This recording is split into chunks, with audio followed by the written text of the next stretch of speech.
हर हर महादेव। नमस्कार मित्रों, वेदांता में आपका स्वागत है।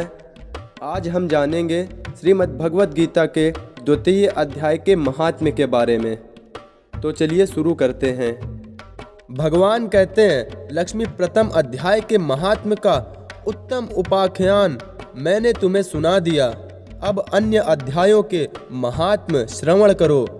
दक्षिण दिशा में वेदवेत्ता ब्रह्मांडों के पुरंदरपुर नामक नगर में श्रीमान देव शर्मा नामक एक विद्वान ब्राह्मण रहते थे। वे अतिथियों के पूजक, स्वाध्यायशील, वेद शास्त्र के विशेषज्ञ, यज्ञों का अनुष्ठान करने वाले और अतिथियों के सदा ही प्रिय थे। उन्होंने उत्तम द्रव्यों के द्वारा अग्नि में हवन करके दीर्घकाल तक देवताओं को तृप्त किया, किंतु उन धर्मात्मा ब्राह्मण को कभी सदा रहने वाली शांति ना मिली। वे परम कल्याणमय तत्वों का ज्ञान प्राप्त करने की इच्छा से प्रतिदिन प्रचुर सामग्री के द्वारा सत्य संकल्प वाले तपस्वियों की सेवा करने लगे। इस प्रकार शुभ आचरण करते हुए उन्हें बहुत समय बीत गया। तदंतर एक दिन पृथ्वी पर उनके समक्ष एक त्यागी ब्राह्मण प्रकट हुए। वे पूर्ण अनुभवी, आकांक्षा रहित, नासिका के अग्रभाग पर दृष्टि रखने वाले तथा शांति चित्त हैं। निरंतर परमात्मा के चिंतन में संलग्न हो वे सदा आनंद विभोर रहते थे। देव शर्मा ने उन नित्य संतुष्ट तपस्वियों को शुद्ध भाव से प्रणाम किया और पूछा, महात्मा, मुझे शांतिमयी स्थिति कैसे प्राप्त होगी?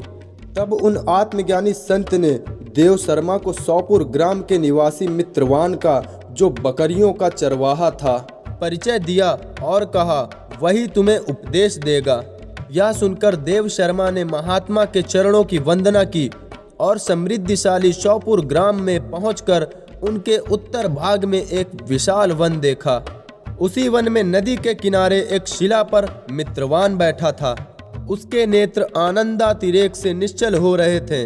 वह अपलक दृष्टि से देख रहा था। वह स्थान आपस का स्वाभाविक वैर छोड़कर एकत्रित हुए परस्पर विरोधी जंतुओं से घिरा था। वहां उद्यान में मंद मंद वायु चल रही थी। मृगों के झुंड शांत भाव से बैठे थे और मित्रवान दया से भरी हुई आनंदमयी मनोहारिणी दृष्टि से पृथ्वी पर मानो अमृत छिड़क रहा था। इस रूप में उसे देखकर देव शर्मा का मन प्रसन्न हो गया। वे उत्सुक होकर बड़ी विनय के साथ मित्रवान के पास गए। मित्रवान ने भी अपने मस्तक को किंचित नवाकर देव शर्मा का सत्कार किया। तदंतर विद्वान देव शर्मा अनन्य चित्त से मित्रवान के समीप गए और जब उनके ध्यान का समय समाप्त हो गया, उस समय उन्होंने अपने मन की बात पूछी। महाभाग, मैं आत्मा का ज्ञान प्राप्त करना चाहता हूँ। मेरे इस मनोरथ की पूर्ति के लिए मुझे किसी ऐसे उपाय का उपदेश कीजिए जिसके द्वारा सिद्धि प्राप्त हो चुकी हो। देव शर्मा की बात सुनकर मित्रवान ने एक क्षण तक कुछ विचार किया। उसके बाद इस प्रकार कहा, विद्वान, एक समय की बात है, मैं वन के भीतर बकरियों की रक्षा कर रहा था। इतने में ही एक भयंकर व्याघ्र पर मेरी दृष्टि पड़ी, जो मानो सबको ग्रस लेना चाहता था। मैं मृत्यु से डरता था, इसलिए व्याघ्र को आते देख बकरियों के झुंड को आगे करके वहां से भाग चला। किंतु एक बकरी तुरंत ही सारा भय छोड़कर नदी के किनारे उस बाघ के पास बेरोक टोक चली गई। फिर तो व्याघ्र भी द्वेष छोड़कर चुपचाप खड़ा हो गया। उसे इस अवस्था में देखकर बकरी बोली, व्याघ्र, तुम्हें तो अभिष्ट भोजन प्राप्त हुआ है। मेरे शरीर से मांस निकालकर प्रेम पूर्वक खाओ ना। तुम इतनी देर से खड़े क्यों हो? तुम्हारे मन में मुझे खाने का विचार क्यों नहीं हो रहा?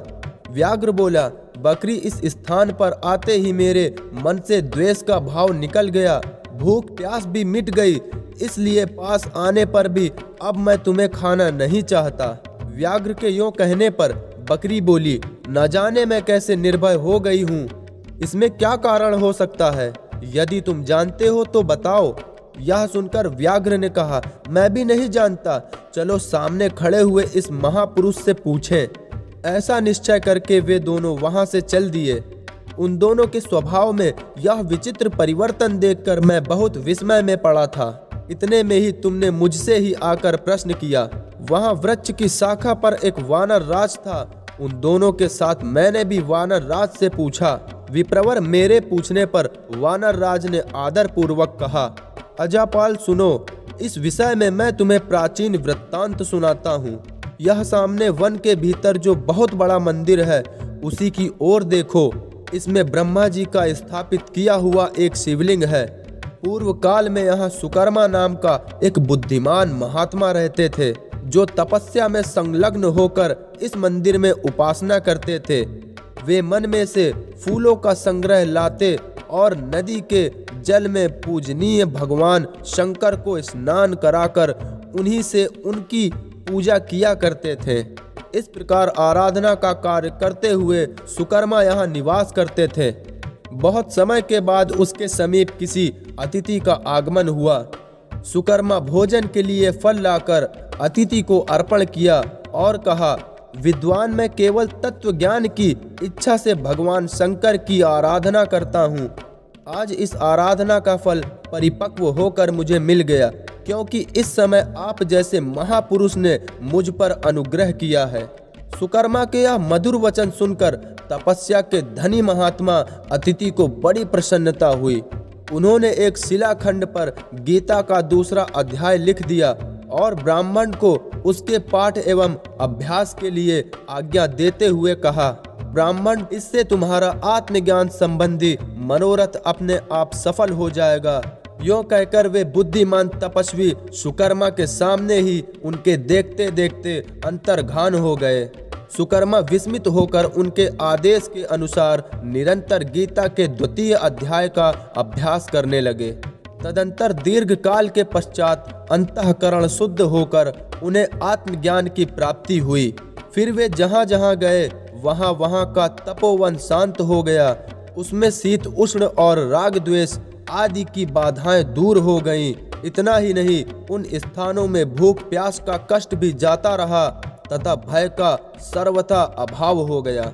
यह सब द्वितीय अध्याय का जप करने वाले सुकर्मा ब्राह्मण की तपस्या का ही प्रभाव समझो। मित्रवान कहता है, वानर राज के यों कहने पर मैं प्रसन्नता पूर्वक बकरी और बाघ के साथ उस मंदिर की ओर गया। वहां जाकर शिलाखंड पर लिखे हुए गीता के द्वितीय अध्याय को मैंने देखा और पढ़ा।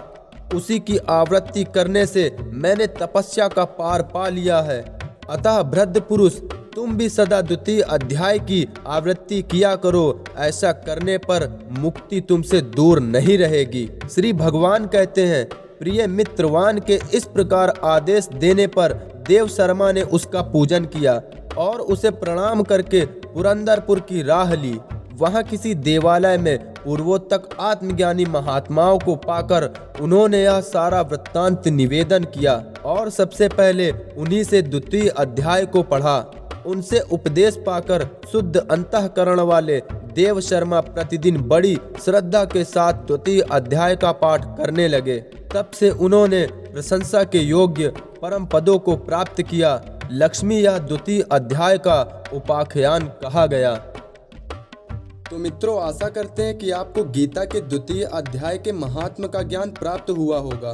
मित्रों, हमारी यह प्रस्तुति आपको कैसी लगी? आप अपने विचारों को कमेंट बॉक्स में ज़रूर व्यक्त करें। गीता के महात्म को सुनने के लिए आप हमारे चैनल को ज़रूर सब्सक्राइब करें। हम ऐसे ही वेदांत आपके सामने लाते रहेंगे। तब तक के लिए हर हर महादेव, नमस्कार।